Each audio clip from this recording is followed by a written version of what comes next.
panibagong araw ng housemates, ang boys agad bumangon. May bottle.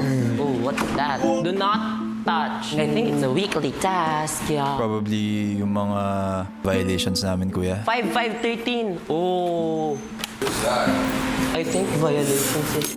Ang mga nominadong sina Michael at Ralph may naisip tungkol sa mga bote. Confusing if those are nominations nga rin eh. Kasi 13 reasons unless it's individual. Kasi diba it's possible na you can give reasons for one nga. I guess. Maya-maya pa, patuloy pa rin ang mga housemates sa pag-iisip tungkol sa mga boteng nakita.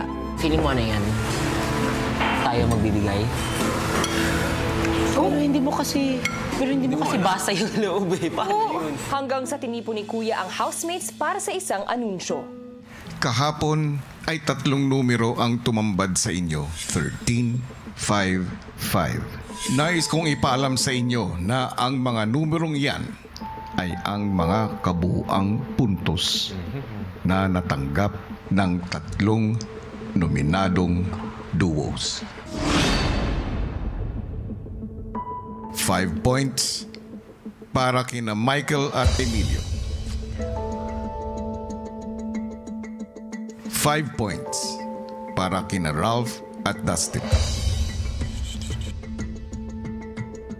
At 13 points para kina Brent at Vince.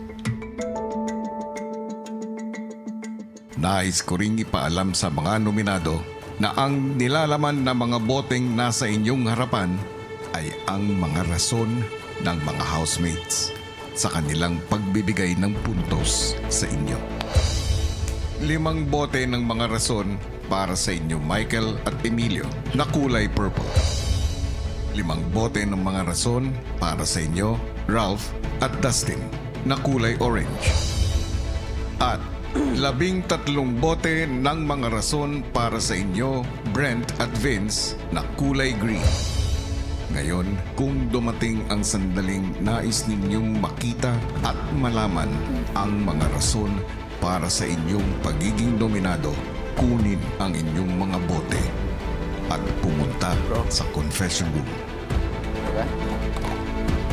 Sila muna. As in, sure? Sabay-sabay ba? Sabay daw. Here I come. Yeah.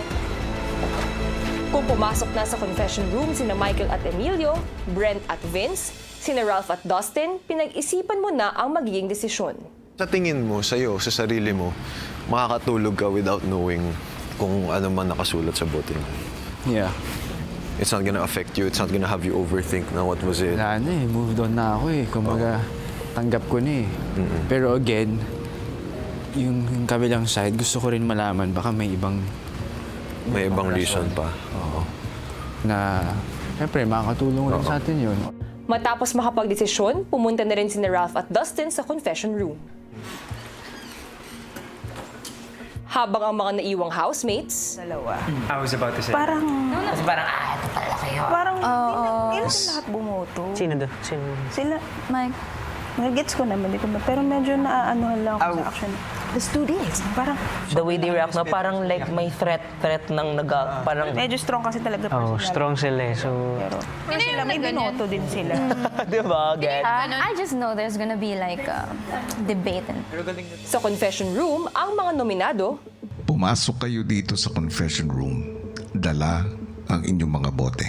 Ibig sabihin, nais nyo itong buksan upang malaman ang mga rason kung bakit kayo naging mga nominado.